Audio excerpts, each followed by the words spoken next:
लेकिन वो एक शख्स का और नाम यहां पर ले रहे थे, मुखिया का। कौन मुखिया? संजीव मुखिया की बात यहां पर कर रहे थे और पेपर लीक का ये मुखिया संजीव मुखिया ही है।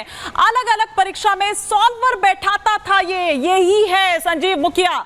ध्यान से आप इसको देख लीजिए। हालांकि अब तक तो रट गया होगा ये चेहरा, बहुत जाना पहचाना होगा। ब्लूटूथ के जरिए भी फर्जीवाड़ा करवाता था संजीव मुखिया, जिसकी तस्वीर इस वक्त यहां पर आप देख पा रहे हैं। ब्लूटूथ खरीदने के लिए दिल्ली आता था संजीव मुखिया। आप देखिए कि कितने तिकड़म इसको भिड़ाने पड़ते थे कि किस तरीके से, ताकि किसी तरह से कोई शक ना हो, ताकि किसी तरह से ये पकड़ा ना जा सके।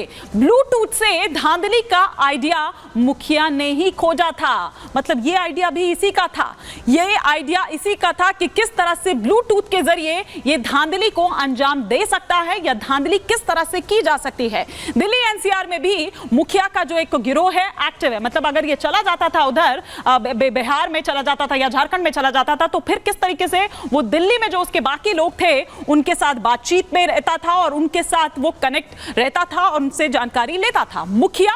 और साथ ही साथ मुखिया का गैंग जो है वो सील बंद बॉक्स तोड़ने में भी माहिर है। सील बंद बॉक्स तोड़ने में, अभी थोड़ी देर पहले हमारे सहयोगी हमें बता रहे थे किस तरह से वो कुरियर कंपनी, किस तरह से वो एसबीआई बैंक और स्कूल तो है ही, और कैसे वो पूरी कड़ी जुड़ती हुई नजर आती है। उत्तर प्रदेश में रवि अत्री गिरोह से भी इसके संबंध थे, उनके भी संपर्क में ये था। बिहार यूपी के गैंग का आपस में जो तालमेल है वो बड़ा ही तगड़ा था और लगातार इस पर बात होती थी। और इसी तरह के जो तमाम जो पेपर्स थे उनके लिए ये प्लानिंग करते थे। हरियाणा, पंजाब, राजस्थान के माफियाओं से भी इनके संबंध थे। मतलब जहां जैसी जरूरत पड़ती थी उस हिसाब से वो जो इनके बाकी और कॉन्टैक्ट्स थे उनका इस्तेमाल करते थे। लेकिन पीएमसीएच के जो उपाध्यक्ष हैं अशोक झा, उनका क्या कुछ कहना है, उनसे बात की हमारे वरिष्ठ सहयोगी प्रकाश सिंह ने। अशोक झा जी, प्रेमा फसाई जो मैंने आपको ये पेपर दिखाया है और आपने ये जो मंगाया ये रिविजिट का, आपको ये क्या प्रतीत हो रहा है? इस नाम का रजिस्टर में एंट्री हम लोगों को नहीं मिला है।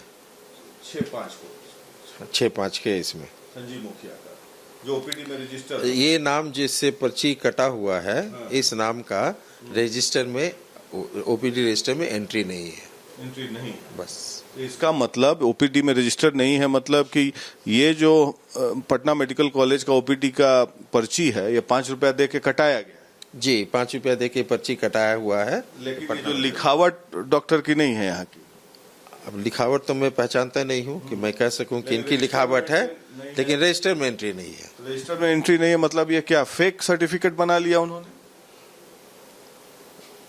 अब इस पे तो कहना मुश्किल है। रजिस्टर में एंट्री रहता तो हम लोग समझते कि एकदम सही है। अब रजिस्टर में एंट्री नहीं है, अब इस पे तो पता करना होगा कि किसने लिखा, नहीं लिखा, कैसे लिखा, इसकी जानकारी हम लोगों को नहीं है। कहने का मतलब कि कोई भी चीज अगर यहाँ लिखी गई है, कोई भी बात, प्रिस्क्रिप्शन, तो रजिस्टर में एंट्री होती है उसकी। जनरली नॉर्मली तो यही होता है कि जब वो ओपीडी में दिखाने के लिए जाते हैं ये पर्ची कटाने के बाद, तो वहाँ पे एक रजिस्टर रहता है, ओपीडी रजिस्टर, उसमें रजिस्ट्री, उनका नाम उसमें रजिस्टर किया जाता है। उसके बाद डॉक्टर साहब देखते हैं, उसके बाद उनको पर्ची दी जाती है। तो डॉक्टर अशोक झा को आप यहां पर सुन रहे थे, लेकिन आइए अब हम आपको दिखाते हैं कि एनटीए का ये झोल कैसे आया सामने आए, कैसे आरटीआई में उसकी पोल खुलती हुई नजर आई। ये हम आपको ग्राफिक्स के जरिए यहां पर बता रहे हैं। एनटीए यानी नेशनल टेस्टिंग एजेंसी, आरटीआई में एक बड़ा खुलासा हुआ। क्या खुलासा हुआ कि एनटीए ने 3 साल में 565 करोड़ रुपए कमा लिए। आप ये देखिए, 2019 से 2021 की बात करें, यानी कि इन 3 साल में आवेदन के नाम पर 565 करोड़ रुपए ये कमाए गए और 2024 में एनटीए की लगभग 300 करोड़ रुपए की कमाई हुई। आप देख लीजिए कि 19 से 24 तक 1100 करोड़ से ज्यादा की कमाई करता हुआ ये नेशनल टेस्टिंग एजेंसी, ये सिर्फ एनटीए नहीं देता है खर्च का ब्यौरा, ये आरटीआई एक्टिविस्ट जो हैं उन्होंने वहां पर कहा। ये आरटीआई के जरिए जो तमाम बातें निकलकर सामने आई है और आरटीआई के जरिए दरअसल यही तमाम खुलासे निकलकर सामने आए जो सिलसिलेवार तरीके से हम आपके सामने रख रहे हैं। एनटीए का फोकस सिर्फ कमाई पर है आप देखिए कि वो पेपर इस तरह से करवाते हैं, लेकिन उस पर किस तरह से सवाल उठ रहे हैं, फिर चाहे हमने नीट की बात की हो, फिर चाहे हमने नेट की बात की हो, और वही सवालों के घेरे में है। यानी कि एनटीए जिन जिन परीक्षाओं को कराती है वो सवालों के घेरे में है, लेकिन परीक्षा कराने से ज्यादा ध्यान तो उसका कमाई करने में है, कमाई करने में है। और अब हम आपको बता रहे हैं कि किन किन राज्यों से कितनी कितनी गिरफ्तारियां जो है वो अब तक हो चुकी है। 5 राज्य जिनसे अभी तक गिरफ्तारी हुई है, 27 गिरफ्तारियां हो चुकी है, और वो पूरा ब्यौरा हम आपको दे रहे हैं। अकेले बिहार की अगर बात करें तो बिहार से सबसे ज्यादा अभी तक 13 गिरफ्तारियां हुई है।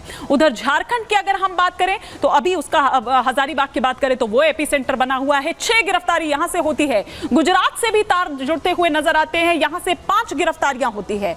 महाराष्ट्र की अगर बात करें तो यहां से 2 गिरफ्तारी होती है, और यही कारण है कि सरकार वहां पर यह कह देती है कि भैया सीबीआई को करनी चाहिए जांच। और वहीं पश्चिम बंगाल की बात करें तो वहां से भी 1 गिरफ्तारी इस पूरे मामले में होती है।